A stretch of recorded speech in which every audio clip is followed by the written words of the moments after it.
लोकसभा चुनाव से पहले इंडिया घटक दल की बड़ी रैली दिल्ली के रामलीला मैदान में, और ये वही जगह है जहां पर अरविंद केजरीवाल, अन्ना हजारे ने कांग्रेस के खिलाफ मोर्चा खोला था और यूपीए और दिल्ली की सरकार चली गई थी। ये वही जगह है जहां पे अन्ना हजारे का आंदोलन हुआ, केजरीवाल उसका चेहरा बने, दिल्ली में कांग्रेस पर निशाना साधा और आज आप लोग एक साथ हैं। कैसे भुला सकते हैं वो दिन? नहीं, मैं तो नहीं भुला रहा हूँ उन दिनों को, लेकिन मेरे को देखिए एक चीज़ है, पिछले 12-13 साल में समय ने, संस्थाओं ने और सरकारों ने इस बात को स्थापित कर दिया कि जो कुछ शीला जी के बारे में कहा गया था वो तो टोटल का टोटल झूठ निकला। ना उन पर कोई इंक्वायरी हो पाई, ना कोई केस चल पाया, ना कोई फाइल निकल पाई। और जब समय अपने आप में न्याय दे देता है तो फिर किसी से कोई गिला शिकवा नहीं रहता है। समय बलवान होता है, समय अपने आप में न्याय करता है। समय तो न्याय करता है। आज शीला जी का जन्मदिन है और दिल्ली के जो लोग हैं, कांग्रेस के जो लोग हैं, वो उनके जन्मदिन को आज मना रहे हैं। शीला दीक्षित को लेके आम आदमी पार्टी के नेताओं ने क्या बोला वो आप जानते हैं। कैसे भुला सकते हैं उस दिन को आप?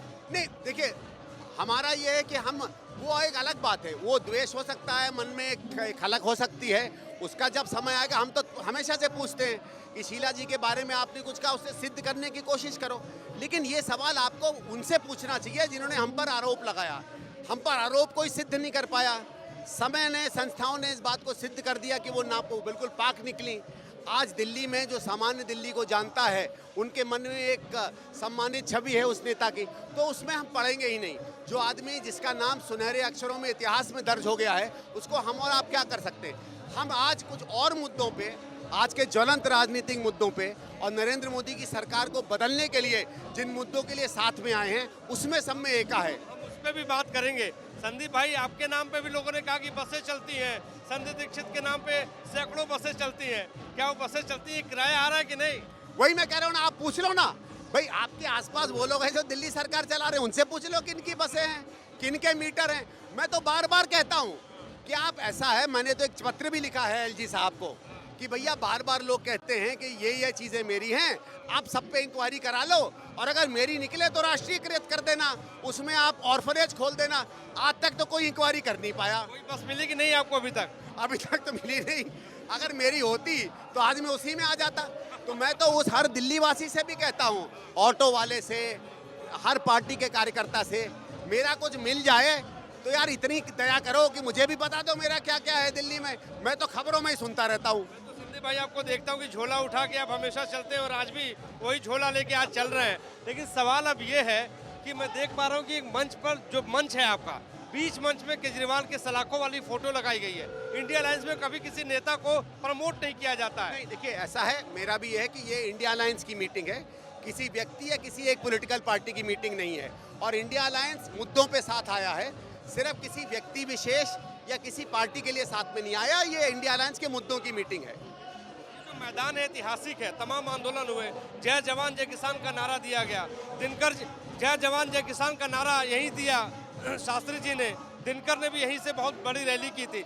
सवाल ये है कि आज भी ऐतिहासिक एक रैली आप लोग कर रहे हैं, भारतीय जनता पार्टी को कैसे आप लोग जो है हरा पाएंगे इस रैली के माध्यम से? नहीं, ये रैली संदेश देने का है, हमारे काडर को संदेश देने का है, दिल्ली की जनता को और उत्तर भारत की जनता को संदेश देने का है, और एक एका दिखाने का है, और जिन मुद्दों पे एका है उन मुद्दों का उल्लेख करने का है। और जब हमारे तमाम नेता अलग अलग बोलेंगे, वो मुद्दे प्रखर रूप से सामने आएंगे। बीजेपी ये कह रही है, और अभी मोदी को लेके एक सर्वे आया है, उस सर्वे में कहा गया है कि जितने शिक्षित लोग हैं वो मोदी को ज्यादा पसंद करते हैं। क्या कहेंगे संदीप दीक्षित जी? देखिए, मैं हिंदुस्तान में जितने भी समझदार लोगों से मिला हूँ वो मोदी के खिलाफ हैं, और शिक्षित होना और समझदार होने में बड़ा अंतर है। आज की इस रैली से सबसे बड़ा संदेश क्या जाने वाला है? यहाँ से सबसे बड़ा संदेश ये जाने वाला है कि 5 जून को जब रिजल्ट आएगा तो उसके बाद इंडिया गठबंधन की इससे भी बड़ी रैली होगी यहाँ, और उसमें सरकारी गाड़ियों में हमारे लोग आएंगे। आज हम लोग प्राइवेट गाड़ी में आ रहे हैं। साथ संदीप दीक्षित थे। संदीप दीक्षित का ये कहना है कि जो है ये जो रैली है ये परिवर्तन करेगी केंद्र की सत्ता को। और इस वक्त आपको हम मंच भी दिखा देते हैं, यही वो मंच जहां पर इंडिया घटक दल की बड़ी रैली का आयोजन, और ये वो जगह जो ऐतिहासिक है, जिसने कई इबारतें हिंदुस्तान के भीतर लिखी है, जय जवान जय किसान के नारे की बात हो, अन्ना आंदोलन की बात हो, तो यहाँ पे वो तमाम रैलियाँ हुई और नई इबारत इतिहास में लिखी गई। इसके साथ ये भी समझना जरूरी है कि संजय दीक्षित ने जिस तरीके से उन्होंने ये कहा कि आज उनकी मां की जयंती है और आज के दिन जिस तरीके से आम आदमी पार्टी और दूसरे दलों ने बोला था उन्हें माफ नहीं किया जा सकता। इसके अलावा उन्होंने ये भी कहा कि उन पर भी व्यक्तिगत आरोप लगाए गए, जिसमें कहा गया कि उनके बसें चलती हैं, लेकिन उन्होंने भी इसको लेकर एक चिट्ठी लिख दी एलजी को और कहा कि अब बताइए कि मेरी बसें कहाँ चलती हैं, कम से कम मैं उन बसों पर चढ़कर इस रैली ग्राउंड तक तो पहुँच पाता। तो तमाम आरोप प्रत्यारोप के बीच लोकसभा चुनाव से पहले इंडिया घटक दल की बड़ी रैली, सबको इस बात का इंतजार है कि इस रैली का क्या मैसेज और कितना बड़ा असर जाता है। हमारे सहयोगी संदीप कुमार सिंह के साथ मोहित राज दुबे, न्यूज़ 18 दिल्ली।